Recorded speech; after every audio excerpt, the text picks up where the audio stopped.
전반적으로 하반기에 들어서서는 좀 운대가 조금씩 이렇게 풀리는 띠들이 좀 있더라고요. 그래서 오늘은 이제 처음으로 이제 쥐띠를 말씀을 드릴 건데, 우선 쥐띠를 말씀드리기 전에 제가 말씀드릴 거는, 저희가 이제 손님분들이 이렇게 오셔서 신점을 보실 때, 저희가 이렇게 모습을 보고, 이렇게 볼 때도 있고, 이제 영을 더 띄우기 위해서는 가끔 사주도 이제 여쭤봐요. 그러면 같은 쥐띠라고 해도, 뭐, 여러 연생이 있잖아요. 뭐, 72년생도 있고, 뭐, 60년생도 있을 것이고, 48년생도 있을 것이고, 이렇게 있는데, 그 띠분들마다 다 운세가 또 달라요. 그리고 또 월마다도 또 다르고, 뭐 1월달 다르고 2월달 다르고 12월달 다르시고 다 그래요. 그리고 또 날로 또 들어가면 뭐 1월부터 31일까지.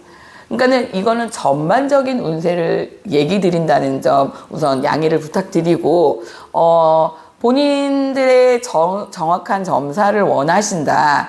그러면 뭐 이렇게 사시는 곳에 가까운 점집이라든가 아니면 저하고 가까우신 데 있으시면 저에게 오셔도 되시고요. 그래서 이거는 전반적인 흐름을, 전체적인 흐름을 얘기한다는 점 알아주시고요. 처음으로 이제 2024년 하반기 쥐띠 운세를 먼저 말씀을 드릴 거예요. 자, 쥐띠는 우선 어떤 성격을 많이 가지시냐면 주위에 사람이 많아. 주위에 사람도 많고 사람들을 좋아해. 그러니까 뭐 내 친구, 뭐 내 식구, 내 가족, 뭐 내 무리, 뭐 이런 나하고 관련된 이런 사람들을 많이 챙기시는 성격이 있어요, 이분들은. 그리고 이제 쥐띠들 같은 경우는 약간 순한 성격인 것 같은데 고집이 상당히 세세요. 근데 이 쥐띠 같은 경우는 신중성도 되게 있고요. 그러니까는 과할 정도로 좀 신중성이 있어. 내가 이렇게 하면 어떻게 될까? 뭐 이렇게 저렇게 생각을 하는 거지. 내가 이렇게 하면 이렇게 되고, 저렇게 하면 이렇게 되나? 그래서 되게 신중성이 되게 많으시고, 되게 정직하셔 또. 정직하신 분들이 많고, 머리도 쥐띠분들이 상당히 좋으세요. 그래서 대처술이 좀 좋다고 그러지. 뭔가 이런 일들이 딱 닥쳤을 때 대처하는 능력들이 쥐띠분들이 상당히 뛰어나세요. 그래서 어떻게 보면 그게 되게 쥐띠분들 장점이시죠. 그리고 이 쥐띠분들이 이렇게 대처술이 좋다 보니까 사회생활도 잘해. 아까도 말씀드렸지만 내 무리, 내 이런 가족들 챙기다 보니까 이런 사회생활이라는 이 틀 안에서 사회생활도 되게 잘하셔. 근데 이제 쥐띠분들 같은 경우는 올 상반기까지는 좀 많이 힘들었어. 그 전까지 이제 좀 저한테 오시는 이제 손님분들 같은 경우 이제 쥐띠분들을 보면 사기당하신 분들도 참 많고, 뭐 예를 들어서 뭐 집이나 건물이나 이런 걸 사셨어. 근데 살 때는 뭐 제 가격을 주고 샀던가 하는데 팔 때는 어쩔 수 없이 팔게 되는 경우가 있어요. 내가 이거를 뭐 금전의 혜택을 보기 위해서 파는 게 아니라 정말 어쩔 수 없이 팔아야 되는데 내가 산 가격보다 손해를 보고 판다시든가 이런 분들이 상당히 많으시고, 이런 대인관계에 있어서도 친구들하고나 뭐 회사에서나 약간 서먹서먹한 관계나 이렇게 원래는 친한데 약간 대면대면해지는 관계가 있었을 거예요. 그리고 쥐띠 같은 경우는 상반기까지는 좀 마음고생을 많이 했다. 이제 이렇게 보여져요. 근데 전반적으로 이제 쥐띠들을 봤을 때는 다행히도 올해 하반기부터는 운이 좀 많이 풀리시는 운들이세요. 그래서 하반기에는 그렇게 많은 걱정을 안 하셔도 무리가 없겠다라고 보여져요. 첫 번째로 이제 48년 무자생이시죠. 77살, 77살 무자생분들, 이분들은 성격이 유순한 분들이 좀 많으세요. 근데 다행히 이분들이 이제 하반기 들어서면서 막힘수가 많이 빠져나갔어. 그래서 이제 많이 풀리는 운세이고, 그래서 본인이 이제 하시고자 하셨던 일들, 지금까지 하고 싶은 일이 있었는데 상반기까지는 못 하셨다고 하시면 하반기 때는 본인이 하시고 싶은 일을 하셔도 충분히 어려움 없이 할 수 있겠다라고 보여져요. 근데 이제 문서를 잡는 일이 좀 있으실 것 같아. 이동이나 뭐 이렇게 변수가 좀 있으실 것 같고요. 그리고 60년 경장생 65살이시죠. 65살. 이분들은 조금 성격이 불같으셔.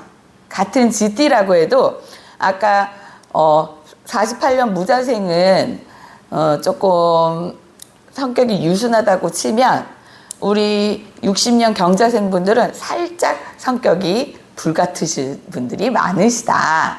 이렇게 보여지고요. 전체적으로 이 60년생 분들은 귀가 조금 쇠해지셨어. 뭐 마음고생을 해서 그러셨는지, 뭐 몸고생도 하고 이래서 좀 귀가 많이 쇠해지셨다고 지금 보여지고요. 근데 이분들은 참 대단하신 게 힘들어도 미소를 잃지 않아. 어디 가서 나 막 힘들어 막 이러지 않고 힘들어도 이렇게 웃으면서, 그래서 참 긍정적이신 분들이다 라고 보여지고, 하반기에는 이때까지 긴가 민가 했던 일들 있잖아요. 내가 이거를 해도 되나? 하지 말까? 막 이렇게 망설였던 분이 있어. 경기가 안 좋으니까 내가 이걸 해서 지금 경기도 안 좋은데 될까? 막 이러셨던 분들.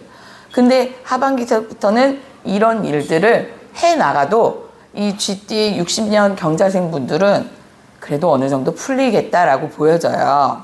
그리고 이분들은 지금 하반기에는 육체적인 것보다는 약간 심적으로 조금 힘든 일이 좀 많으실 것 같아. 이때까지는 육체적으로 더 힘드셨다고 하면 하반기에는 정신적으로 좀 힘드신 일이 조금 많을 것 같고요. 그래서 안정을 좀 찾는 게 좋아. 너무 이 스트레스를 받다 보면 이게 우리가 스트레스가 만병의 원인이라고 하잖아요. 아무리 육체적인 고통이 좀 덜하다고 한들 이게 정신적인 스트레스가 많이 받다 보면 그것도 육체적으로 갈 수밖에 없어. 그러면 스트레스를 어느 정도 받았다 싶으면 안정을 찾으면서 좀 릴렉스 하는 게 좋을 것 같아요. 그렇게 보여지고요. 자, 그리고 그 다음으로는 우리 72년 임자생이세요. 임자생 53살 임자생 분들은 이분들은 자기 속마음을 잘 얘기를 안 해. 남한테도 나 힘들다는 소리 안 하고 내 속마음, 내 마음에 있는 마음 이런 걸 안 해.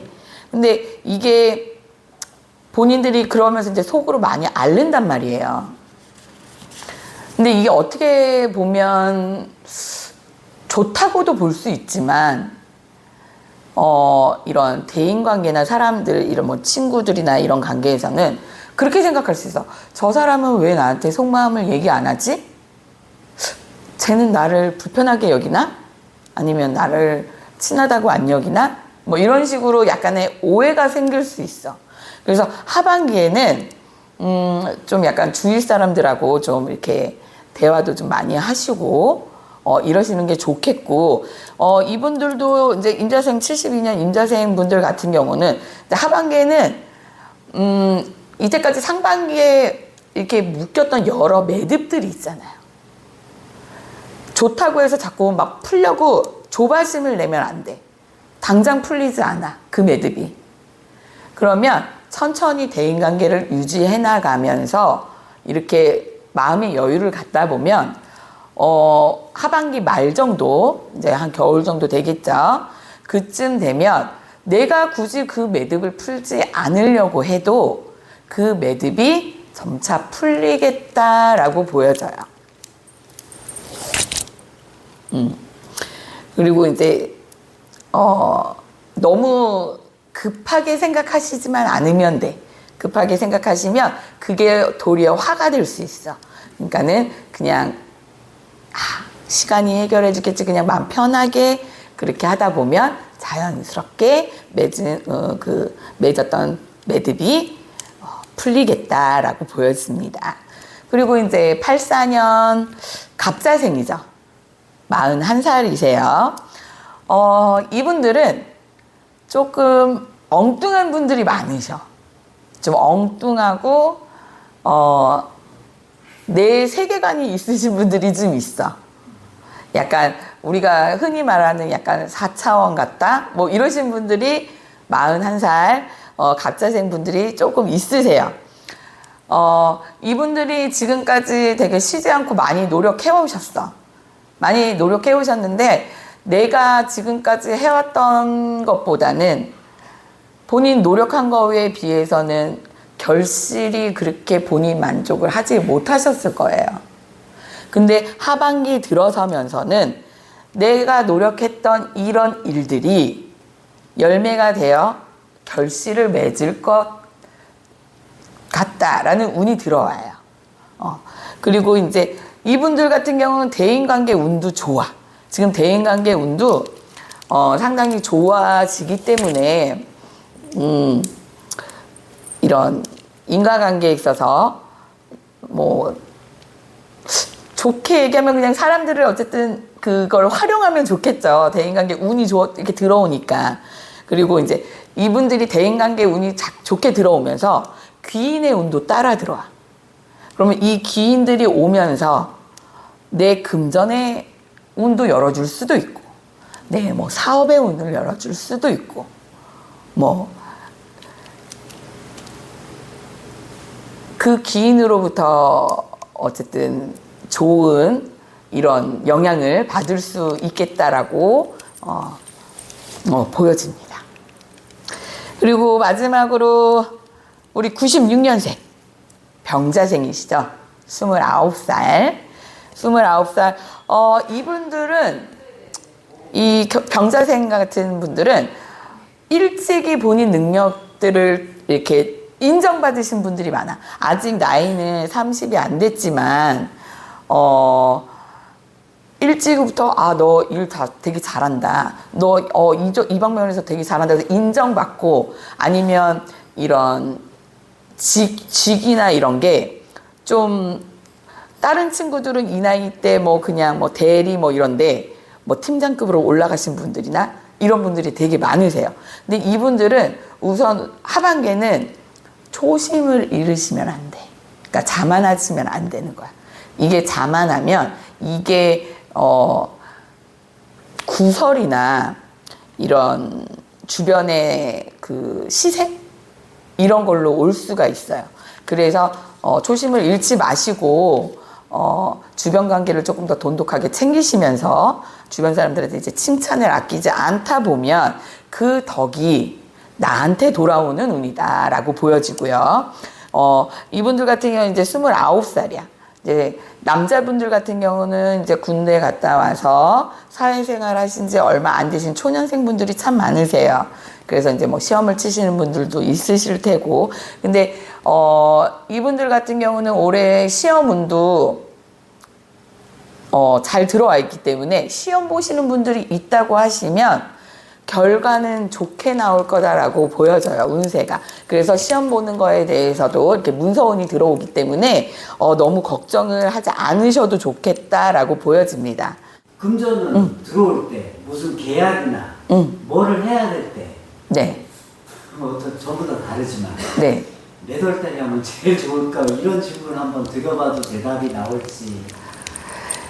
제가 보여줄 때는 음력으로 지금 말씀드리는 거예요. 음력 8월이 좋겠다. 문서운이 들어오겠다라고 보여집니다. 네. 그럼 또 한 가지. 네. 이제 GT 분들 중에 네. 하반기에 네.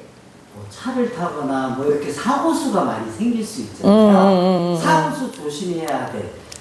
달 이런 거만 한번 말씀 좀 부탁드려요. 지금 제가 보여주기로는 지금 11월 달이 보여지는데, 우선 11월 달 같은 경우는 이제 겨울에 이제 접어드는 거죠. 그래서 이제 뭐 눈도 조금씩 올 때고, 원래, 그때도 좀 위험하긴 하지만, 이 쥐띠생 분들 같은 경우에는 올해 이제 음력으로 11월, 양력으로는 뭐 12월에서 1월 정도 되시겠죠.